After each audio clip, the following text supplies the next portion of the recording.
Doctor Mohammad Yunus ৫ই August মানিক মিয়া অ্যাভিনিউতে যে জুলাই ঘোষণাপত্র পাঠ করেছেন, কারো কারো মতে তিনি যেসব কথা অন্তর্ভুক্ত করেছেন, জাতির উদ্দেশ্যে জুলাই সনদটাকে উপস্থাপন করেছেন, সেখানে যেসব বিষয় আমার কাছে অসামঞ্জস্যপূর্ণ মনে হয়েছে সেগুলো তুলে ধরছি। প্রথমে বলে রাখি, ডক্টর মোহাম্মদ ইউনূসের কাছ থেকে সামঞ্জস্যপূর্ণ কোনো বক্তব্য আমি আশা করিনি, আশা করার কথা না। ডক্টর মোহাম্মদ ইউনূস যেভাবে প্রতিহিংসাকে প্রাতিষ্ঠানিক রূপ দিয়েছে, সেই জন্য ডক্টর মোহাম্মদ ইউনূস হয়তো একটা অংশের ধন্যবাদ পাচ্ছেন, পাওয়াটা স্বাভাবিক। সে অংশটা হচ্ছে বাংলাদেশের আওয়ামী বিরোধী। অনেকে বলে থাকেন যে বাংলাদেশে আসলে দুটি রাজনৈতিক দল, একটা হচ্ছে আওয়ামী লীগ আর একটা হচ্ছে অ্যান্টি আওয়ামী লীগ। অ্যান্টি আওয়ামী লীগ মানে বিএনপি, জামাত এবং অপরাপর দলগুলো। আমি কিন্তু এখানে কিন্তু স্বাধীনতা পক্ষের এবং স্বাধীনতা বিরোধী এই শব্দটা সচেতনভাবে পরিহার করছি। যাই হোক, ডক্টর মোহাম্মদ ইউনূসের জুলাই সনদে যেসব বিষয় তিনি অন্তর্ভুক্ত করেছেন, সেখানে তিনি যে বয়ানটা উপস্থাপন করেছেন, আমি এক এক করে তার যে বয়ানটা উপস্থাপন করেছেন, সেখানে তিনি যে অংশের প্রতিনিধিত্ব করেন, মানে অ্যান্টি আওয়ামী লীগ, তাদের যে বয়ানটা এখানে প্রতিফলিত হয়েছে সেটা বলা যায়। আমি আমার বিশ্লেষণ, মানে আওয়ামী লীগের পক্ষ থেকে, যদি আমি আওয়ামী লীগের কেউ নেই, কোনোদিন আওয়ামী লীগ করিনি, কিন্তু আওয়ামী লীগ হলে মানে একজন আওয়ামী লীগের প্রতি সফট আওয়ামী লীগ যেটা বলা হয়, সেটাই উপস্থাপন করছি। প্রথমে বলে রাখি, এখানে আওয়ামী লীগকে নিয়ে যেসব বর্ণনা করা হয়েছে তা সম্পূর্ণভাবে পক্ষপাতদুষ্ট এবং একতরফা। একতরফাটা হওয়াটাই তো স্বাভাবিক, কারণ ডক্টর মোহাম্মদ ইউনূস কিন্তু অ্যান্টি আওয়ামী লীগের হিসাবেই ক্ষমতায় এসেছেন গত বছর আওয়ামী লীগ সরকার সামরিক কুয়ের মাধ্যমে ক্ষমতাচ্যুত হওয়ার পর থেকে। সুতরাং বলা যায় এই ঘোষণাপত্রে আওয়ামী লীগ বিরোধীদের দৃষ্টিভঙ্গিটাই উপস্থাপিত হয়েছে। কারণ ঘোষণাপত্রটি পড়লে যে কেউ বলবে এটি দীর্ঘদিন আওয়ামী লীগের বিরোধী এবং সমালোচকদের লেখা একটি রাজনৈতিক বক্তব্য। এরপর আসি 1971 সাল নিয়ে ডক্টর মোহাম্মদ ইউনূসের এই ঘোষণাপত্রে যে বয়ানটা উপস্থাপন করা হয়েছে, তা হচ্ছে গত 16 বছর আওয়ামী লীগ যে বয়ানটা উপস্থাপিত করেছিল আমাদের জাতির সম্মুখে, সেটা ভুল হতে পারে, শুদ্ধ হতে পারে, সেটা সম্পূর্ণভাবে এক পাশে সরিয়ে আওয়ামী লীগ বিরোধী যে বয়ানটা 1971 সালে সেটা উপস্থাপন করা হয়েছে তার ঘোষণাপত্রে। যে ঘোষণাপত্রে বঙ্গবন্ধু শেখ মুজিবুর রহমানের নাম বাদ না পড়লেও বঙ্গবন্ধু শেখ মুজিবুর রহমানকে এক পাশে সরিয়ে বরঞ্চ শহীদ প্রেসিডেন্ট জিয়াউর রহমানকে মুক্তিযুদ্ধের মহানায়ক হিসাবে উপস্থাপনের চেষ্টা করা হয়েছে। ঘোষণাপত্রে 1972 সাল থেকে 75 সাল পর্যন্ত আওয়ামী লীগের শাসনকালকে শুধু একদলীয় শাসন ব্যবস্থা অর্থাৎ বাকশাল হিসাবে গণ্য করা হয়েছে, যদিও সবাই জানে বাকশাল প্রতিষ্ঠিত হয়েছিল 1975 সালের জানুয়ারি মাসে। বঙ্গবন্ধু শেখ মুজিবুর রহমান বাংলাদেশে আসেন 1972 সালের 10ই জানুয়ারি। তারপর তাকে তাজউদ্দিন আহমেদের স্থানে প্রধানমন্ত্রী হিসাবে ঘোষণা করা হয়। এই কিছুদিন পর আবার উনি রাষ্ট্রপতি হন। তাজউদ্দিন আহমেদ তার মন্ত্রিসভায় অর্থমন্ত্রী হিসেবে দায়িত্ব পালন করেন, যদিও পরবর্তীকালে তাজউদ্দিন আহমেদ সহ 4 নেতাকে মন্ত্রিপরিষদ থেকে বাদ দেওয়া হয়। তাহলে 1972 সাল থেকে 75 সাল পর্যন্ত পুরো শাসন ব্যবস্থা কী করে বাকশালী হয় আমার মাথায় ঢুকছে না। ডক্টর মোহাম্মদ ইউনূস সচেতনভাবে এটাকে উপস্থাপন করেছে। 1971 সালে বাংলাদেশ যখন স্বাধীন হয়, আওয়ামী লীগ সরকার দেশের শাসনভার গ্রহণ করে। যদিও আমার মতে সেই শাসনকালটা যদি আওয়ামী লীগ সরকার দলীয়ভাবে না করে একটি জাতি সরকার করতো তাহলে খুব ভালো করতো। যদিও হয়নি, কেন হয়নি আমি, আমার তখন কয়েক মাস বয়স, সুতরাং আমি ওই বিচারে যেতে পারবো না। ওই সময়টায় যে সংবিধান নিয়ে একটা বিতর্কে হয়েছে বলে তুলে ধরা হয়েছে, আসলে ওই সময়টা তো সংবিধান নিয়ে কোনো বিতর্ক হয়নি। সংবিধানটা খুব দ্রুততম সময়ে সবার গ্রহণযোগ্যতার ভিত্তিতে, সবার মতামতের ভিত্তিতে গণপরিষদের মাধ্যমে গ্রহণ করা হয়েছিল। যদিও অনেকজন বলা হয় সেই সংবিধান প্রণয়নের অন্যতম সদস্য পরবর্তীকাল আওয়ামী লীগের নেতা সুরঞ্জিত সেনগুপ্ত স্বাক্ষর করেননি, নাও করে থাকতে পারেন। কয়েক সদস্যের একটা কমিটিতে, প্রণয়ন কমিটিতে একজন হয়তো তার কিছুটা অন্যরকম দৃষ্টিভঙ্গি থাকতে পারে। ডক্টর মোহাম্মদ ইউনূস এই সময়টাতে যে পরিমাণ রাজনৈতিক সমর্থন পেয়েছেন, মানে এমন কোনো রাজনৈতিক দল ছিল না যেটা ডক্টর মোহাম্মদ ইউনূসের বিরুদ্ধে কাজ করেছে, সেটা কিন্তু বঙ্গবন্ধু শেখ মুজিবুর রহমান পাননি।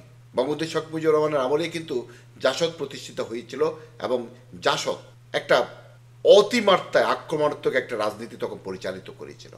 একটা যুদ্ধ বিধ্বস্ত দেশ পুনর্গঠন করতে আমলি সরকার যে পদক্ষেপ নিয়েছিল, যে বঙ্গবন্ধু শেখ মুজিবুর রহমানের সরকার যে পদক্ষেপগুলি নিয়েছিল, সেগুলো কিন্তু এই ঘোষণাপত্রে উপেক্ষিত হয়েছে। এই ঘোষণাপত্রে 1975 সালের 15 আগস্ট বঙ্গবন্ধু শেখ মুজিবুর রহমান এবং তার পরিবার যে সামরিক কুয়ের মাধ্যমে সেনা সদস্যদের হাতে নিহত হয়েছিলেন, সেটা সম্পূর্ণভাবে উপেক্ষিত হয়েছে। এবং উপেক্ষিত হয়েছে শেখ মুজিবুর রহমানের মৃত্যুর পরে জিয়াউর রহমানের ক্ষমতা গ্রহণ। পরবর্তীকালে তিনি জাতীয়তাবাদী দল গঠন করেন। প্রথমে ছিল জাগপা। একটা সামরিক শাসন যে বাংলাদেশে ছিল সেটা কিন্তু উল্লেখ করা হয়নি, যদিও জিয়াউর রহমানকে বহুদলীয় গণতন্ত্রের প্রতীক বলা হয়েছে বলতে পারেন। আমার কিন্তু ওখানে কোনো বক্তব্য নেই। আর জিয়াউর রহমান আসলেই তো অনেক দলকে, স্বাধীনতা বিরোধী জামাত ইসলামের নেজাম ইসলাম পার্টিকেও রাজনীতি করার সুযোগ দিয়েছেন। শাহ জিজুর রহমানের মতো চিহ্নিত স্বাধীনতা বিরোধীকে প্রধানমন্ত্রী পদে আসীন করেছিলেন। ঘোষণাপত্রে 1/11 সরকারকে, মানে 2007 সালের জানুয়ারি 11 তারিখে, তখন বাংলাদেশের যে নৈরাজ্য বিশৃঙ্খলা চলছিল সেটা নিরসন করতে যে সরকারটা গঠিত হয়েছিল মনিউ আহমেদ এবং ফখরুদ্দিন আহমেদের নেতৃত্বে, যেটা হচ্ছে আমার মতে বাংলাদেশের ইতিহাসের অন্যতম সেরা সরকার ছিল। তাদের সময়কাল, যে 2 বছর সময়কাল বাংলাদেশের আইন শৃঙ্খলার পরিস্থিতি ছিল ভয়ানক রকমের।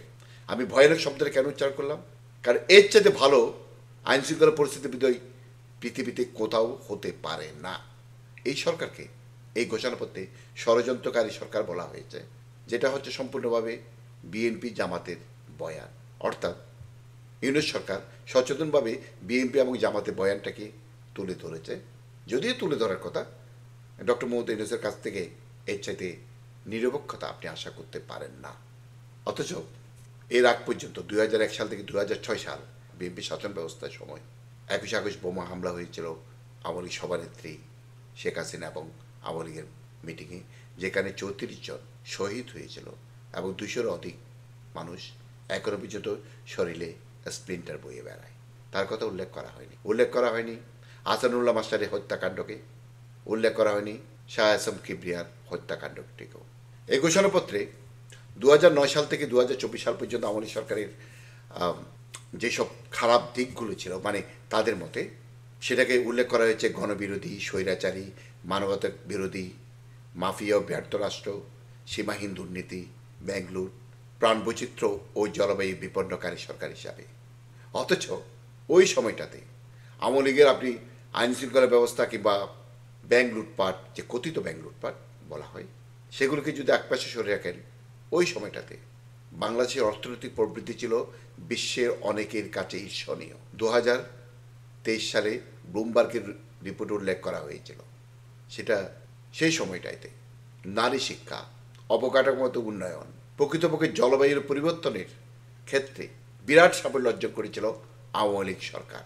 বাংলাদেশে জাতীয় বার্ন ইনস্টিটিউট, যেখানে কিছুদিন আগে মাইলস্টোন স্কুল কলেজের যে দগ্ধ শিশুদেরকে চিকিৎসা, কিংবা গতকাল 5 আগস্ট গ্যাস বেলুনে দগ্ধ হয়ে যেসব মানুষগুলো হাসপাতালে গিয়েছিল তাদের চিকিৎসা করা হয়েছিল এই জাতীয় বার্ন ইনস্টিটিউটে, যে বার্ন ইনস্টিটিউটটা হয়েছিল শেখ হাসিনা সরকারের আমলে, সেগুলো উল্লেখ করা হয়নি। এই ঘোষণাপত্রে গত জুলাই অগাস্টে মৃতের সংখ্যা, তাদের মধ্যে শহীদের সংখ্যা 1000 জন বলে বলা হয়েছে, কিন্তু 5 আগস্ট থেকে 15 আগস্ট পর্যন্ত বাংলাদেশে যে এক্সট্রা জুডিশিয়াল কিলিংগুলো হয়েছিল সেগুলো উল্লেখ করা হয়নি। তাহলে এক পেশে এই ঘোষণা কে মেনে নেবে? সম্মানিত দর্শক, আজকের আলোচনা শেষ করার আগে একটা কথা বলে রাখি। এই যে বলা হচ্ছে যে ঘোষণাপত্রের মাধ্যমে যারা গতবার বিপ্লবী ছিল, সমন্বয়ক ছিল, তাদেরকে এক দায় মুক্তি দেওয়া হয়েছে, আমরা তো কেউ তাদেরকে দায়ী করতে চাই না। তারা তাদের জন্য, তাদের মতে একটা সফল গণ অভ্যুত্থান করেছিল সেনাবাহিনীর সহায়তায়। সেনাবাহিনী যদি শেখ হাসিনা সরকারের সাথে প্রতারণা না করত, বিট্রে না করত, তাহলে শেখ হাসিনা সরকারের পতন হয়তো না, আসলে হতো না। আর শেখ হাসিনা সরকার যদি কখনো ফিরে আসে, যদি আমি নিকট ভবিষ্যতে তার কোনো সম্ভাবনা দেখছি না, তখন কি এইসব ঘোষণাপত্র আদৌ তাদেরকে দায় মুক্তি দিতে পারবে?